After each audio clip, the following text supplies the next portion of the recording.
स्वागत है आपका और मैं हूं आपके साथ जागृति खंतवाल। 22 जनवरी को विधि विधान और मंत्रोच्चार के साथ रामलला की मूर्ति की प्राण प्रतिष्ठा हो जाएगी और इसी के साथ अयोध्या में भक्ति और आस्था का नया अध्याय शुरू हो जाएगा। मंदिर का काम आखिरी दौर में है। रामलला का बाल रूप विग्रह संवर रहा है। अयोध्या में दिव्य राम मंदिर के दर्शन का सौभाग्य जल्द ही मिलने वाला है। प्राण प्रतिष्ठा को लेकर चल रही तैयारियों पर देखिए जनता टीवी की एक खास रिपोर्ट। जगदीश जी हमारे साथ मौजूद हैं जो हमें इस मंदिर की संरचना के बारे में एक बार बताएंगे। जगदीश जी, एक बार हमारे दर्शकों को आप प्रवेश द्वार से गर्भगृह तक के बारे में जानकारी दे दें। यहाँ जो मुख्य प्रवेश द्वार है, उस मुख्य प्रवेश द्वार है पूरब की ओर और यहाँ से अभी उसका काम होने जा रहा है। और ये जो है इसके बाद में है सिंह द्वार, नृत्य मंडप, रंग मंडप, इसके बाद में गृह मंडप, दोनों साइड में है प्रार्थना और कीर्तन मंडप, और फिर है गृह मंडप। तो ये गर्भगृह, तो इसको लिए हम जा रहे हैं। 350 फीट है लंबाई, ऐसा 268 फीट है और ऊंचाई में जाएगा 161 फीट, ऐसा मंदिर है। जो प्रतिमा स्थापित होनी है उसके बारे में एक बार दर्शकों को बता दें। प्रतिमा जो स्थापित होने जा रही है, 3 प्रतिमाएं तैयार है और अब तो संत महंत इसके ऊपर 1-2 दिन में निर्णय ले लेंगे। तो 18-19 तारीख को प्रतिमा को यहाँ ला जाएगा, अपनी जगह पे स्थापित होके आज की जो प्रतिमा है उसके सामने की ओर रहेगी, जो पूजा में रहेगी। और ग्राउंड फ्लोर के लिए विग्रह होने के बाद में लोगों के लिए दर्शन के लिए खुला हो जाएगा। और जो रामलला अभी वहाँ विराजमान है, अभी जो रामलला विराजमान है उसी की मूर्ति यहाँ आएगी। चारों भाई है ना, चारों भाई यहाँ आएंगे और 19 तारीख को आएंगे। और भूतल के अलावा जो पहला तल रहने वाला है, पहला स्थल है वहाँ पे राम दरबार है और राम दरबार के रूप में चक्रवर्ती राजा राम वहाँ रहेंगे और वो शायद अगले साल दिवाली के समय बन जाएगा। उसके ऊपर वाला जो है उसमें राम परिवार है, वो बाद में होगा। पूरा कॉरिडोर होने में कितना समय लगेगा? 1-2 साल और है, होती जाएगा। धन्यवाद। जगदीश आवले जी हमारे साथ थे जो विस्तार से बता रहे थे किस तरीके से पूरे मंदिर की संरचना रहने वाली है। कैमरामैन आकाश सक्सेना के साथ वरुण गोयल, जनता टीवी, अयोध्या।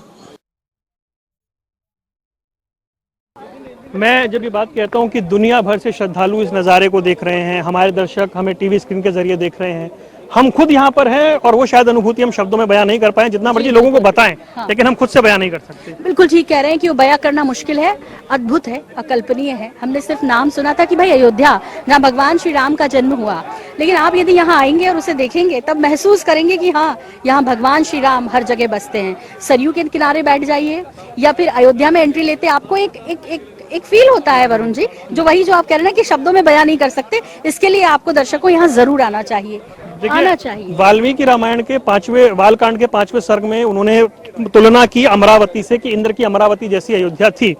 अयोध्या बिलगाई गई, बिसराई गई, लेकिन वापस मुझे ऐसा लग रहा है कि पुनर्वैभव की प्राप्ति की ओर वो बढ़ रही है। बिल्कुल ठीक कह रहे हैं। ये 2 बार नष्ट हुई और ये तीसरी बार बन रही है। यानी इसे आप ये समझिए कि पहले कौशल राज में साकेत, फिर अयोध्या, फिर इसे फैजाबाद और अब फिर से अयोध्या। यानी कुछ भी हो जाए लेकिन भगवान राम का जो आशीर्वाद है वो अयोध्या पे बना रहेगा और वो अस्तित्व कोई किसी से जुदा नहीं कर सकता। इसलिए इसको सबसे पावन पतित भूमि कहा जाता है। कहते हैं कि इतने विनाश के बाद भी यदि कोई 2 चीजें यहाँ रही तो वरुण जी मैं जरूर दर्शकों को बताना चाहूंगी कि एक तो सरयू रही और दूसरी यहाँ की माटी रही। और यहाँ की माटी रही और जो निमंत्रण दिए गए हैं इस बार, उसमें यहाँ की माटी जो है विशेष तौर से भेजी जा रही है। जो विशेष वीवीआईपी को निमंत्रण जा रहे हैं, तो जो ये नगरी की बात हो रही है, तो सप्तपुरियां जो बताई गई हैं, अयोध्या, मथुरा, माया, काशी, अवंतिका और द्वारिका, यानी अयोध्या सर्वप्रथम है। अयोध्या सिमट रही थी, अयोध्या कस्बे से भी नीचे रह गई थी, वापस जिला, वापस नगरी, और देश और दुनिया भर में जिस तरीके से अयोध्या वापस स्थापित हो रही है, पुनर्स्थापित हो रही है, वैभव के साथ साथ वो सब कुछ जो उसकी आध्यात्मिकता है वो भी वापस लौट रही है। बिल्कुल ठीक कह रहे हैं और वो लौटेगी। और ये भगवान राम का, श्री राम का जो मंदिर है वो इस तरह से शिलाओं से तो बन रहा है, लेकिन भगवान राम का आशीर्वाद और उनका वो सभी प्राप्त होगा। सत्व जो है कहते हैं वरुण जी, जब आप राम के नाम को आत्मसात कर लेंगे, वो जरूर कीजिए। राम जो मानव रूप में जन्म लिया और उन्होंने इसलिए जन्म लिया कि आप किस तरह मानव जीवन जीना है, किस तरह आपको उद्देश्य पूरे करने हैं, समाज के नियमों में रह के आपको किस तरह काम क्रोध मत तमाम इन चीजों को छोड़कर वो पुरुषत्व पाना है, उसके लिए वो तभी संभव है जब आप भगवान राम के नाम को आत्मसात करेंगे। मंदिर तो जरूर आइए, लेकिन उसके साथ वो सारी बुराइयां यूं ही छोड़ दीजिए, तब भगवान राम का असल भक्ति हो पाएगी। तो देखिए, क्योंकि राम लला है, राम बालक हैं, वो ठुमक चलत रामचंद्र बाजत पैंजनिया, क्योंकि जन्मभूमि है, राम जन्मे हैं यहाँ पर, इसलिए वो कहा गया कि राव दशरथ के महल किलकारियां गूंजें, देख कर झांकी मनोहर मातुजन रीझें, बाजे घर घर में बधाइयां फिर से अयोध्या में, सोहरों से गीत मेरा निवास पूरा हो।